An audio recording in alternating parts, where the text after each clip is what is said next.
দক্ষিণ সুদান বিশ্বের নানান ধনী দেশগুলো নিয়ে চর্চা করা হলেও কিন্তু বিশ্বের এমন অনেক দরিদ্র দেশ আছে যেগুলো নিয়ে চর্চাও করে না। তার মধ্যে হলো এই পৃথিবীর সবচেয়ে গরিব দেশ দক্ষিণ সুদান।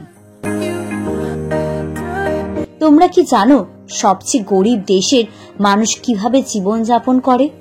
তাদের আয়ের উৎস কি, তাদের সুখ দুঃখ, হাসি কান্না এবং তারা এত গরিব কেন, সেই বিষয় আজ তোমাদের কাছে তুলে ধরব।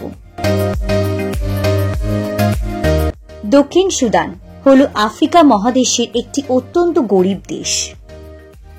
দক্ষিণ সুদানের পূর্ব দিকে এথিওপিয়া, দক্ষিণ পূর্বে কেনিয়া, দক্ষিণে উগান্ডা, দক্ষিণ পশ্চিমে ডিআরসি, পশ্চিমে মধ্য আফ্রিকান প্রজাতন্ত্র এবং উত্তরে সুদান অবস্থিত।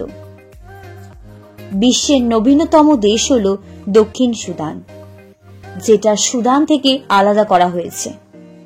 দেশটি 2011 সালে সুদানের কাছ থেকে স্বাধীনতা লাভ করে। অবকাঠামোর দিক থেকে এই দেশটি খুবই দুর্বল হয়ে পড়েছে। দক্ষিণ সুদানের আয়তন 6,19,745 বর্গ কিলোমিটার। দেশটিতে মোট জনসংখ্যা 1,27,03,714 জন।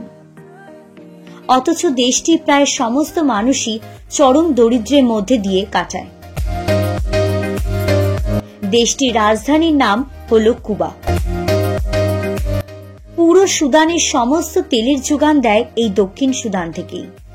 এখানে 75% রয়েছে তেলের খনি। তেলের ভাণ্ডারে সমৃদ্ধ হওয়া সত্ত্বেও এখনো পর্যন্ত দক্ষিণ সুদান তাদের অর্থনীতিকে মজবুত করতে পারেনি। এই দেশের অর্থনীতি পুরোপুরি তেলের উপর নির্ভরশীল।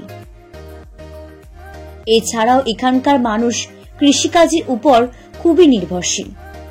দেশটির অধিকাংশ মানুষই কৃষিকাজে নিয়োজিত। তবে পর্যাপ্ত কৃষিকাজ তখনই সম্ভব যখন যন্ত্রপাতির দিক থেকে উন্নত হবে। কিন্তু এখানে পর্যাপ্ত সুযোগ সুবিধা ও যন্ত্রপাতির অভাবের কারণে উৎপাদনশীলতা খুবই কম। এখানে বিভিন্ন শস্য উৎপাদন করা হয়, যেমন যব, মটরশুঁটি, ভুট্টা এবং বিভিন্ন সবজি ও কিছু ফলমূল। এখানকার মানুষ এতটাই গরিব যে একটা সাইকেল বা একটা ভ্যান কিনবে তার পর্যাপ্ত অর্থ নেই। তাই তারা জমির ফসল কিলোমিটারের পর কিলোমিটার মাথায় করে পায়ে হেঁটে নিয়ে যায়। তাই তারা বেশি করে ফসল বয়ে নিয়ে যেতেও পারে না বলে তারা বেশি পরিমাণ ফসল বাজারে বিক্রিও করতে পারে না। ফলে তাদের আয় অত্যন্ত খুবই কম হয়। এখানকার মানুষদের মধ্যে 60.5% খ্রিস্টান, 32.9% ঐতিহ্যগত বিশ্বাস আর 6.2% ইসলাম ধর্মে, 0.4% অন্যান্য ধর্মে বিশ্বাসী। এখানকার 70% মানুষই পর্যাপ্ত খাবার পায় না, সেই কারণে অপুষ্টিতে ভোগে। অপুষ্টির কারণে শিশু মৃত্যুর হার খুবই বেশি। এছাড়াও এখানকার বেশিরভাগ মানুষই বিশুদ্ধ জলের অভাবে ভুগছেন। দেশের শিক্ষা ব্যবস্থা পর্যাপ্ত শিক্ষক ও শিক্ষার মান উন্নত করার জন্য পর্যাপ্ত কোনো সংস্থান নেই। দক্ষিণ সুদানে খরা ও বন্যা প্রাকৃতিক দুর্যোগে হামেশাই এখানে দেখা যায়, যা খাদ্য উৎপাদনে ব্যাঘাত ঘটায়। এছাড়াও জীবনযাত্রাকে আরো কঠিনতর করে তোলে। দক্ষিণ সুদান মোটামুটি একটি সমতল দেশ। দক্ষিণ পূর্ব অঞ্চলে কিছু পাহাড়ের দেখা পাওয়া যায়, আর এই স্থলবেষ্টিত হওয়ার কারণে সমুদ্রের সাথে দেশটির কোনো সংযোগ নেই।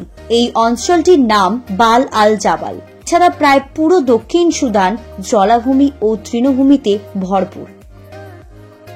দক্ষিণ সুদানের সর্বোচ্চ পর্বত শৃঙ্খল মাউন্ট কিয়েন্তি, উচ্চতা 3,187 মিটার।